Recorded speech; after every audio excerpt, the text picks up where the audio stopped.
अस्सलाम वालेकुम दोस्तों, मेरा नाम इजाज़ है और आप देख रहे हैं टेक्निकल इजाज़। आज मैं आप लोगों के लिए एक बहुत ही ज़बरदस्त कंपैरिजन की वीडियो लेके आया हूँ, जिसमें आज हम कंपैरिजन करने वाले हैं इन्फिनिक्स के नोट 50 का सैमसंग के गैलेक्सी A16 के साथ। अब ये जो कंपैरिजन है बहुत ही ज़्यादा खास होने वाला है, क्योंकि मैं आपको बताऊंगा कौन सी डिवाइस जो है वैल्यू फॉर मनी है, और इसी वीडियो में आपको बताऊंगा कौन से मोबाइल फ़ोन में कौन से जो फीचर्स हैं वो आपको ज़्यादा बेहतर देखने को मिलते हैं। तो यहाँ पे अगर इन दोनों मोबाइल फ़ोनों की प्राइस की बात की जाए तो दोनों ही मोबाइल फ़ोनों की जो प्राइस है वो ऑलमोस्ट सेम है। इन्फिनिक्स नोट 50 की जो प्राइस ऑफिशियली रखी गई है वो है 65,000, लेकिन ये ऑफलाइन मार्केट में आपको तकरीबन 60,000 के करीब मिल जाता है। और सेम इसी तरह ये जो मोबाइल फ़ोन है ये भी आपको तकरीबन 16,000 का ऑफलाइन मार्केट में मिल जाता है। अगर अब तक आप लोगों ने मेरे चैनल को सब्सक्राइब नहीं किया तो मेरे चैनल को सब्सक्राइब कर लीजिएगा, बेल आइकन को जरूर प्रेस कर लीजिएगा ताकि आने वाली हर लेटेस्ट वीडियो की अपडेट आपको सबसे पहले मिल जाए। चलिए इन दोनों मोबाइल फोनों का जो कंपैरिजन है उसको करते हैं स्टार्ट। तो रैम और रोम की बात की जाए तो दोनों ही मोबाइल फोन में आपको 256 GB का जो रोम है इंटरनल स्टोरेज देखने को मिलती है, और 8 GB की जो फिजिकल रैम है वो यहाँ पे दी गई है। और डिजाइन की बात की जाए तो दोनों ही मोबाइल फोनों का जो डिजाइन है वो काफी ज्यादा खूबसूरत है। दोनों मोबाइल फोन की बैक पे आपको ट्रिपल कैमरा का जो सेटअप है वो देखने को मिलता है। दोनों मोबाइल फोनों की बैक पे जो मेन कैमरा है वो 50 मेगापिक्सल का दिया गया है, लेकिन इन्फिनिक्स में आपको मेन सेंसर जो है वो ऑप्टिकल इमेज स्टेबलाइजेशन के साथ दिया गया है, यानी कि यहाँ पे आपको OIS का जो सपोर्ट है वो देखने को मिलता है। प्लस इसकी बैक पे आपको होलो लाइटिंग जो है RGB जो लाइटिंग है वो भी दी गई है। और यहाँ पे अगर इसके मेन फ्रेम और बिल्ड क्वालिटी की बात की जाए तो यहाँ पर इन्फिनिक्स में आपको मेटल का जो फ्रेम है वो दिया गया है, यानी कि एल्यूमिनियम का जो फ्रेम देखने को मिलता है, जबकि सैमसंग में आपको प्लास्टिक का जो मेन फ्रेम है वो दिया गया है। मेटल का फ्रेम होने की वजह से इन्फिनिक्स का जो नोट 50 है ये काफी ज्यादा प्रीमियम और काफी ज्यादा स्ट्रॉन्ग फील होता है। तो यहाँ पे अगर इसके डिस्प्ले की बात की जाए तो दोनों ही मोबाइल फोन में आपको एमोलेड डिस्प्ले देखने को मिलता है। साइज की बात की जाए तो इन्फिनिक्स में आपको 6.78 इंचेस का एमोलेड डिस्प्ले दिया गया है, जबकि सैमसंग में आपको 6.7 इंचेस का एमोलेड डिस्प्ले देखने को मिलता है। सैमसंग में आपको सिर्फ 90 हर्ट्ज का रिफ्रेश रेट दिया गया है, जबकि इन्फिनिक्स में आपको 144 हर्ट्ज तक का जो रिफ्रेश रेट है वो देखने को मिलता है, जिसकी वजह से यहाँ पे जो इन्फिनिक्स का मोबाइल फोन है वो सैमसंग के निस्बतन ज्यादा बटर स्मूथ यहाँ पे फील होता है। डिस्प्ले की क्वालिटी की बात की जाए तो दोनों ही मोबाइल फोनों की जो डिस्प्ले की क्वालिटी है वो काफी जबरदस्त है, लेकिन इन्फिनिक्स में आपको थोड़ा सा जो बड़ा डिस्प्ले है वो यहाँ पे दिया गया है। प्लस यहाँ पे जो मेन फर्क है वो है यहाँ पे इसके चिन और बेजल्स का। तो यहाँ पे आप देख सकते हैं इन्फिनिक्स में आपको बहुत ही कम किस्म के जो बेजल्स हैं वो दिए गए हैं, जबकि सैमसंग में आपको काफी बड़े जो बेजल्स हैं वो यहाँ पे दिए जाते हैं। और यहाँ पे 144 हर्ट्ज होने की वजह से जो इन्फिनिक्स का डिस्प्ले है ये सैमसंग के डिस्प्ले से काफी ज्यादा बेहतर और काफी कम जो बेजल्स हैं वो यहाँ पे देखने को मिलते हैं, जिसकी वजह से जो इन्फिनिक्स की डिवाइस है वो हाथ में काफी ज्यादा प्रीमियम फील होती है। और इन्फिनिक्स के मोबाइल फोन में आपको इन डिस्प्ले जो फिंगरप्रिंट सेंसर है वो देखने को मिलता है, जबकि सैमसंग में आपको साइड माउंटेड जो फिंगरप्रिंट है वो यहाँ पे दिया गया है। काफी बड़ा डिफरेंट है। इन्फिनिक्स में आपको इन डिस्प्ले फिंगरप्रिंट सेंसर दिया गया है, जबकि यहाँ पे आपको साइड माउंटेड जो फिंगरप्रिंट है वो देखने को मिलता है। ओवरऑल यहाँ पे जो इन्फिनिक्स का डिस्प्ले है वो ज्यादा बेहतर है, क्योंकि यहाँ पे आपको जो रिफ्रेश रेट है वो भी 144 हर्ट्ज का देखने को मिलता है, जबकि यहाँ पे आपको सिर्फ 90 हर्ट्ज का रिफ्रेश रेट दिया गया है। प्लस यहाँ पे जो चिन और बेजल्स है वो इन्फिनिक्स में काफी कम है, जबकि सैमसंग में काफी बड़े बेजल्स जो है वो यहाँ पे आपको देखने को मिलते हैं। हार्डवेयर और सॉफ्टवेयर की बात की जाए तो इन्फिनिक्स में आपको मीडियाटेक का Helio G100 अल्टीमेट जो है प्रोसेसर दिया गया है, जबकि सैमसंग में आपको मीडियाटेक का Helio G99 प्रोसेसर आपको देखने को मिलता है। दोनों ही मोबाइल फोन में ऑक्टा कोर प्रोसेसर है, लेकिन यहाँ पे इन्फिनिक्स में आपको जो फुली लेटेस्ट है Helio का G100 दिया गया है, जबकि यहाँ पे आपको पुराना जो है G99 देखने को मिलता है। तो इन्फिनिक्स में आपको जो बेहतर प्रोसेसर है वो देखने को मिलता है सैमसंग के Helio के G99 की निस्बतन। दोनों ही मोबाइल फोन में आपको 8 GB की फिजिकल जो रैम है वो देखने को मिलती है, जबकि इन्फिनिक्स में आपको 8 GB तक की जो एक्सटेंडेबल मेमोरी है वो भी देखने को मिलती है, यानी कि इन्फिनिक्स को आप 16 GB तक का जो रैम का सपोर्ट है इन्फिनिक्स से आप ले सकते हैं। और यहाँ पे अगर रोम की बात की जाए तो दोनों ही मोबाइल फोन में आपको 256 GB तक का जो रोम का सपोर्ट है वो दिया गया है। ऑपरेटिंग सिस्टम की बात की जाए तो इन्फिनिक्स में आपको एंड्रॉइड 15 का जो फुली लेटेस्ट वर्जन है वो यहाँ पे दिया गया है, जबकि सैमसंग में आपको एंड्रॉइड 14 जो है वो आउट ऑफ द बॉक्स देखने को मिलता है। तो सॉफ्टवेयर में भी यहाँ पे जो इन्फिनिक्स है वो सैमसंग से बेहतर होने वाला है, क्योंकि यहाँ पे आपको लेटेस्ट जो सॉफ्टवेयर है वो देखने को मिलता है। और यहाँ पे अगर बात की जाए इन दोनों मोबाइल फोनों की बैटरी की तो यहाँ पे गेम ही चेंज हो जाती है, क्योंकि इन्फिनिक्स नोट 50 में आपको दी गई है 5200 mAh की बैटरी, प्लस यहाँ पे आपको दी गई है 5000 mAh की बैटरी। और यहाँ पे अगर बात की जाए दोनों मोबाइल फोनों की चार्जिंग की, सैमसंग में आपको 25 वाट की जो वायर चार्जिंग है वो देखने को मिलती है, जबकि इसके बॉक्स के साथ आपको किसी किस्म का जो चार्जिंग अडाप्टर है वो नहीं दिया गया। और यहाँ पे अगर इन्फिनिक्स की बात की जाए तो इस मोबाइल फोन में आपको 45 वाट की वायर चार्जिंग प्लस यहाँ पे 30 वाट की जो वायरलेस चार्जिंग है वो इस मोबाइल फोन में आपको देखने को मिलेगी। काफी जबरदस्त बात है।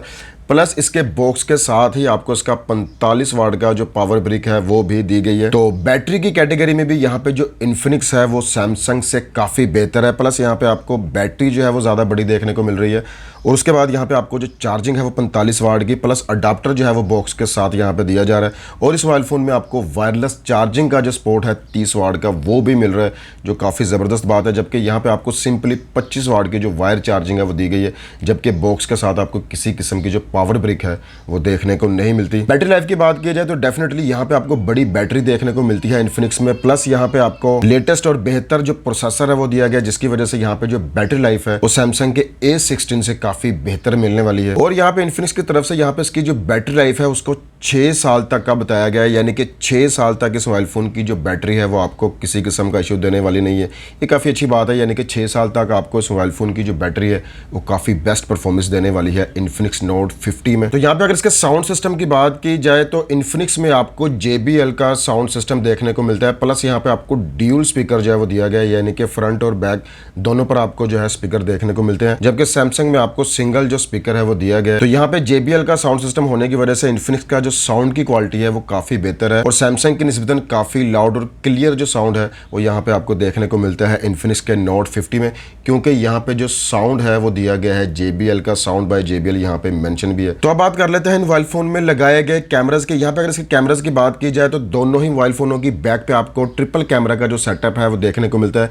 यहाँ पे दोनों ही मोबाइल फोन में जो मेन सेंसर है वो 50 मेगापिक्सल का दिया गया है, लेकिन इन्फिनिक्स के नोट 50 में आपको ऑप्टिकल इमेज स्टेबलाइजेशन का जो सपोर्ट है वो दिया गया है, यानी कि OIS का जो सपोर्ट है वो देखने को मिलता है। जबकि यहाँ पे किसी किस्म का OIS का जो सपोर्ट है सैमसंग में नहीं दिया गया। और यहाँ पे अगर इसके फ्रंट कैमरास की बात की जाए तो दोनों ही मोबाइल फोन में आपको 13 मेगापिक्सल का जो सेल्फी कैमरा है वो देखने को मिलता है। और यहाँ पे वीडियो क्वालिटी की बात की जाए तो इन्फिनिक्स के आप बैक कैमरा से 2K तक की जो वीडियो है वो आप रिकॉर्ड कर सकते हैं, जबकि सैमसंग में आप सिर्फ फुल HD तक की जो वीडियो है वो रिकॉर्ड कर सकते हैं।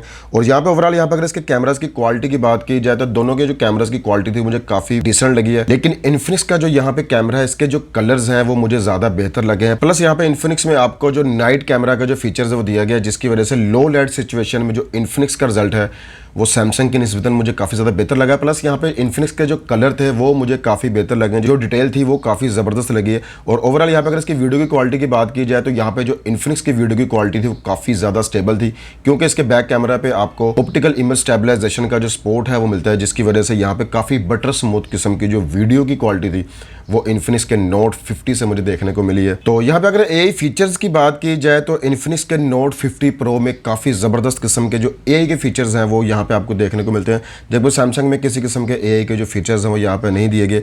AI फीचर्स की बात की जाए तो यहाँ पे इस मोबाइल फ़ोन में आपको AI जो स्टूडियो है वो इन्फिनिक्स में देखने को मिलता है, जो काफ़ी अच्छे तरीके से यहाँ पे काम भी करता है।